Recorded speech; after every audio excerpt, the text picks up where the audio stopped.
Համար եւ ըստ ձեզ ուշացումը ինչով է պայմանավորված։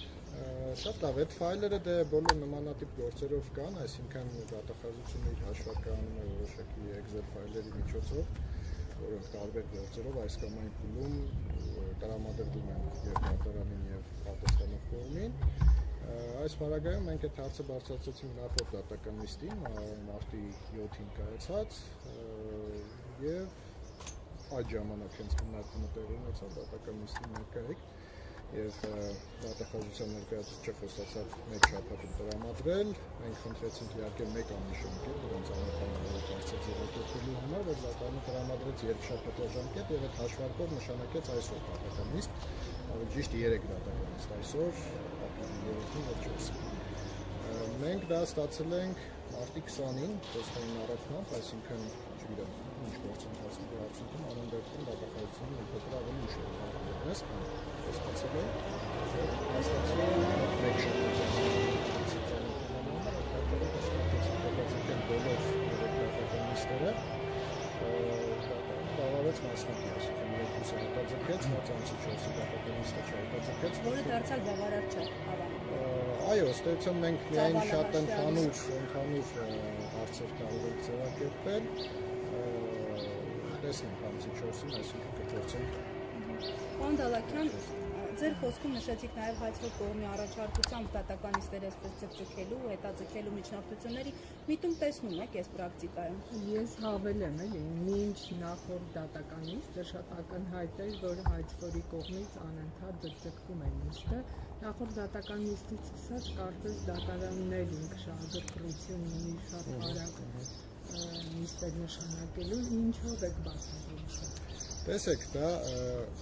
հիմնականում անցած տարվա ընթացքում մենք մի շարք առանձին գրություններով դատախազությանը հայտնել ենք տարբեր գործարքների, գույքի վերաբերյալ մեր դիրքորոշումները, որոնք մեր կարծիքով շատ ամուր հիմքեր են վերահաշվարկներ կատարելու եւ հայցի պահանջը առնվազն էապես նվազեցնելու եւ նոր ամբողջությամբ հայցից հրաժարվելու համար եւ մի քանի դատական նիստեր հետաձգվել էին այդ հրաժարականությամբ դատախազությունը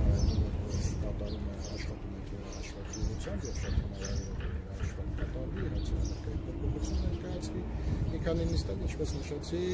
արձակուրդով հնարավորված է հետաձգվել եւ մենք սպասում ենք այդ հաշվարկին եւ այդ առարկայի փոփոխությանը, բայց նախորդ դատական նիստին պարզ դարձավ, որ առավել դատախազության հայցվորի ներկայացուցիչը հայտարարեց, որ չունեն որևէ վերահաշվարկ եւ նման որոշում չունեն, չգիտենք ինչ պատճառով, որովհետեւ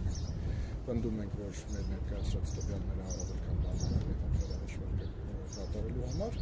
ինչևէ հայցից չեն հրաժարվում, առարկան չեն պակասեցնում, մենք արդեն այդ բոլոր դիրքորոշումները կներկայացնենք դատարանին հետագայում հետագայում։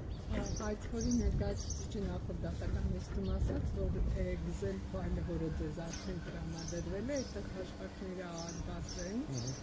հայցի վերանայման ասովել եւ ծանոթանալուց դուք արդեն կհասկանաք ինչի մասին է խոսքը։ Թեկուզ լիցիկ եք ծանոթացել, բայց նախնական ունեք դիտարկումներ։ Տեսեք, հաշվարկները իհարկե ամեն գործարքի մասով իրենց գնահատականները կան, ապօրինի ծագում ունեցող, օրինական ծագում ունեցող, բայց մեր առարկությունները եւ դիրքորոշումները, որոնք մենք ներկայացրել ենք դատախազությանը, շատ ավելի ընդհանրական են եւ հիմնավորապես կարող են փոխել այդ հաշվարկը։ Մեկ օրինակ բերեմ, նախորդ դատական նիստերից մեկում ներկայացրել են գործիվարույթը կասեցնելու վերաբերյալ միջնորդություն, որովհետև եւ դա հրապարակվել է,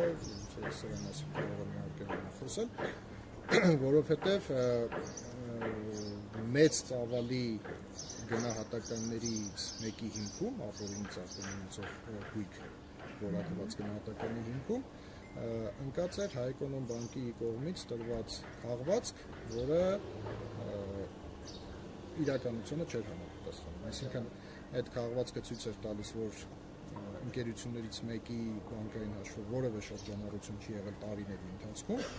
բայց մենք ունենք պահպանված բնօրինակ անդորրագրեր հենց Հայ-Էկոնոմ բանկի, որոնք ցույց են տալիս շատ խոշոր չափի շրջանառություններ այդ բանկային հաշվով։ Եվ այդ առերևույթ կեղծ քաղվածքի վրա հիմնվելով դատախազությունը ապօրինի է որակել 2000 մեկից, եթե չեմ սխալվում, 2004 թվականներին ստացված շուրջ 4 միլիարդ դրամի եկամուտ շահութաբաժինների եւ բաժնեմասի օտարման արդյունքում ստացված եկամուտ շուրջ 4 միլիարդ դրամի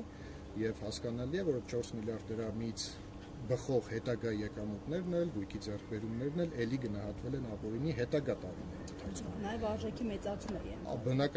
Բնականաբար։ Հիմա մենք սա ենք ասում եւ այդ միջնորդությամբ էլ ենք դա ասում, այդ փաստերի վերաբերյալ մենք հանցագործության մասին հաղորդում ենք ներկայացրել եւ նախաձեռնվել է քրեական վարույթ, մինչ այժմ ընթանում է, որևէ արդյունքի դեռ չի հանգել, դա էլ է շատ դանդաղ ընթանում, բայց ամեն դեպքում այդ քրեական վարույթը կա։ Մենք այդ հիմքով միջնորդել ենք կասեցնել, որովհետև այդ փաստերի պարզումը բացահայտումը հիմնավորապես ամեն ինչ կարող է շրջել այս գործով։ Դատարանը ինչով է չբավարարեց այդ միջնորդությունը, ասես դրանք անդրադառնանք դատավարության հետագա փուլերում, բայց սա որպես օրինակ բերեցի, որպեսզի պարզ լինի, որ մեր ներկայացրած հաստատները, տվյալները ոչ թե կոնկրետ 1 կամ 2 գործարքի վերաբերյալ են, այլ այսպես հիմնավորապես կարող են փոխել ամբողջ այդ հաշվարկը եւ ամբողջ այցի առարկա։ Պարոն Դալաքյան, մեկ ճշգրտում, գուցե փակագծեր բացեք, գործին առնչվող ինչ հիմնական գործարքներ են այդ հաշվարկային ֆայլում տեղ գտել, որոնք են հիմնական գործարքները, որ գործի համար, այսպես ասած, առարկայական նշանակություն ունեն։ Կան այդպիսի շատ դրանք բոլոր ըստ էության բոլոր գործարքներն են, այսինքն Ռուբեն Հայրապետյանի, նրա ընտանիքի անդամների, նրանց պատկանող ընկերությունների, այսինքն նրանց մասնակցությամբ ընկերությունների խիստ ծավալուն փաստաթուղթ է եւ հենց այդ պատճառով մենք միջնորդեցինք հետաձգել, որովհետեւ կարողանանք նաեւ այդ ամբողջին ծանոթանալ։ Բայց կրկնեմ, մեր առարկությունները մինչ այժմ ներկայացված եւ դրանից հետո էլ որ պետք է ներկայացնենք, դիրքորոշումները